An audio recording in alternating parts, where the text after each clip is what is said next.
C'est un projet d'équipe, hein, l'équipe EPS, mais plus largement aussi l'équipe éducative et puis l'équipe administrative, donc l'équipe éducative, les CPE, l'équipe administrative, le secrétariat, mais aussi la direction, le proviseur, la proviseure adjointe.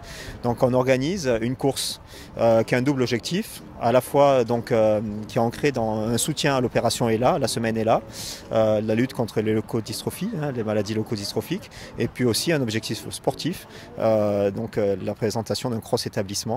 Un peu avec des objectifs un peu plus sportifs dans le cadre plus tard de l'UNSS. On a ciblé uniquement sur les secondes puisque cette année on démarre avec le lycée Fesch et déjà c'est une organisation qui est assez lourde. On a 250 élèves à gérer, la matinée complète qui est banalisée. Donc quand je dis c'est un projet d'équipe, c'est effectivement donc au niveau de l'administration, le proviseur, la proviseure adjointe qui n'ont pas hésité à banaliser cette matinée complète, hein, en soutien à cette opération à la fois sociale et sportive. Il y a un parcours qui est de 2 km 100.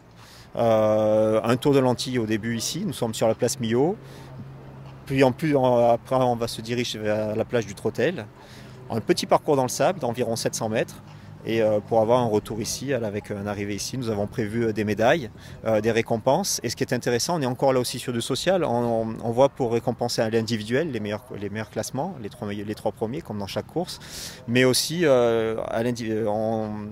on valorise aussi le travail d'équipe, c'est-à-dire qu'on va donner une coupe, on a prévu de donner une coupe à la meilleure classe avec les meilleurs classements, mais aussi le plus fort taux de participation, c'est-à-dire que tous les élèves qui ont fait l'effort d'être là et d'avoir chaussé les baskets. C'est une idée qui est souvent répercutée dans les équipes EPS, qu'on a souvent portée, voilà. C'est une idée qui s'imbrique bien dans le planning sportif. La semaine est là et souvent au mois d'octobre. Donc faire mettre les baskets aux élèves, puisque c'est ça, hein, mettez baskets et cours pour vaincre la maladie, en soutien, ceux qui le peuvent. Hein, ça permet aussi d'avoir une échéance en octobre, échéance préparatoire au mois de novembre, les crosses de district, et puis au mois de décembre, les crosses académiques, éventuellement les championnats de France au mois de janvier. Voilà, donc on est dans une filiation qui est cohérente et qui est intéressante d'un point de vue social aussi, du point de vue des élèves pour le soutien à cette association.